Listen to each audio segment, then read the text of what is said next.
നമ്മൾ കോട്ടപ്പുറം രൂപതയുടെ എഡ്യൂക്കേഷൻ കമ്മീഷൻ്റെ നേതൃത്വത്തിൽ ഗ്ലോബൽ ഇംഗ്ലീഷ് ലാംഗ്വേജ് പ്രോഗ്രാം നടത്താൻ പോവുകയാണ്. ഇതിനകം തന്നെ ചില ഹോംവർക്കുകൾ നമ്മൾ ചെയ്തു കഴിഞ്ഞു. ഗ്ലോബൽ ഇംഗ്ലീഷ് ലാംഗ്വേജ് പ്രോഗ്രാം എന്തിനാണ്? Why should we learn English? This is a question asked by many. ഇങ്ങനെ ചോദിച്ചുകൊണ്ടിരിക്കുകയാണ് ആളുകൾ. എന്തിനാണ്?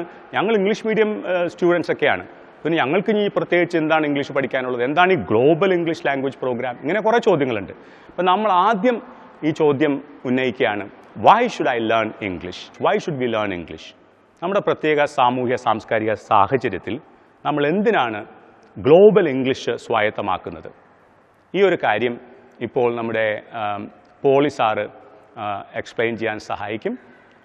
ഏറ്റവും പ്രധാനമായിട്ട് നമ്മൾ അറിയേണ്ടത്, പോളി സാറ് തൻ്റെതായ രീതിയിൽ ഇംഗ്ലീഷ് നന്നായിട്ട് പഠിക്കുകയും അതിലൂടെയെല്ലാം ഇംഗ്ലീഷ് മാത്രമല്ല ലോയും ഒക്കെ പഠിക്കുകയും APJ അബ്ദുൽ കലാം ടെക്നോളജിക്കൽ യൂണിവേഴ്സിറ്റിയിലെ ഡെപ്യൂട്ടി രജിസ്ട്രാറായിട്ട് ജോലിയെടുക്കുകയും ചെയ്തു. അത്ര എളുപ്പമുള്ള കാര്യമല്ല നമ്മുടെയൊക്കെ സമുദായങ്ങളിൽ നിന്ന് അത്തരമൊരു ജോലിയിൽ എത്തിച്ചേരുക എന്നുള്ളത്. അപ്പോൾ ആ അനുഭവത്തിൻ്റെ വെളിച്ചത്തിൽ, ഇംഗ്ലീഷിൻ്റെ പ്രാധാന്യം സ്വന്തം ജീവിതത്തിൽ അനുഭവിച്ചതിൻ്റെ വെളിച്ചത്തിൽ ഈ ഒരു കാര്യം പോളി സാർ ഇപ്പോൾ ഇവിടെ പറയാൻ പോവുകയാണ്. Y should I learn English? ഞാൻ നമ്മുടെ ഗോതുരത്ത് സെൻറ്റ് സെബാസ്റ്റ്യൻസ് ഹൈസ്കൂളിൽ നിന്നാണ് 10ാം ക്ലാസ് വിദ്യാഭ്യാസം പൂർത്തിയാക്കിയത്.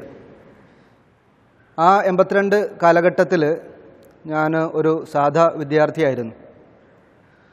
അതിനുശേഷം ഈശോസഭയിൽ കുറച്ചു കാലം പഠിക്കാനുള്ള അവസരം എനിക്കുണ്ടായി. ആ കാലഘട്ടത്തിൽ അവിടെ നിന്ന് ലഭിച്ച സിസ്റ്റമാറ്റിക് ട്രെയിനിങ് കൊണ്ടാണ് ഇംഗ്ലീഷ് ലാംഗ്വേജ് കുറേയൊക്കെ എനിക്ക് സംസാരിക്കാൻ പറ്റുന്ന വിധത്തിൽ, കൈകാര്യം ചെയ്യാൻ പറ്റുന്ന വിധത്തിൽ മനസ്സിലാക്കിയെടുക്കാൻ കഴിഞ്ഞത്. ഈ അടുത്ത കാലത്ത് നമ്മുടെ സെൻട്രൽ ഗവൺമെൻറ്റിൻ്റെയും കേരള ഗവൺമെൻറ്റിൻ്റെയും ഒക്കെ പത്രക്കുറിപ്പുകളിൽ വിദ്യാഭ്യാസത്തെ സംബന്ധിച്ച, കുട്ടികളുടെ നിലവാരത്തെ സംബന്ധിച്ച പത്രവാർത്തകളിലൊക്കെ നമ്മുടെ ആഗ്രഹിക്കുന്ന തരത്തിൽ വിദ്യാർത്ഥികൾ ഭാഷ കൈകാര്യം ചെയ്യുന്നതിലുള്ള പ്രാവീണ്യം നേടിയെടുക്കുന്നില്ല എന്ന കണ്ടെത്തലുകൾ ഉണ്ടായിട്ടുണ്ട്. മുഴുവൻ A+ വാങ്ങിക്കുന്ന വിദ്യാർത്ഥികൾ പോലും ഭാഷ കൈകാര്യം ചെയ്യുന്നതിന്, അത് സംസാര ഭാഷയിലായാലും എഴുതുന്ന ഭാഷയിലായാലും നല്ല പ്രാവീണ്യത്തോടു കൂടി കൈകാര്യം ചെയ്യാൻ ഭൂരിഭാഗം വിദ്യാർത്ഥികൾക്കും കഴിയുന്നില്ല എന്ന കണ്ടെത്തലുകൾ ഉണ്ടായിട്ടുണ്ട്.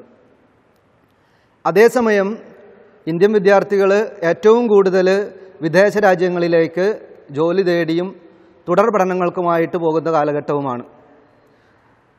അപ്പോൾ ഒരു ഗ്ലോബൽ ലാംഗ്വേജ് എന്ന നിലയിൽ ഈ കാലഘട്ടത്തിൽ ഇംഗ്ലീഷിന് വളരെയേറെ പ്രാധാന്യമുണ്ടെന്ന് എല്ലാവരും മനസ്സിലാക്കുന്നുണ്ട്. അത് പ്രത്യേകിച്ച് മാതാപിതാക്കളും വിദ്യാർത്ഥികളും.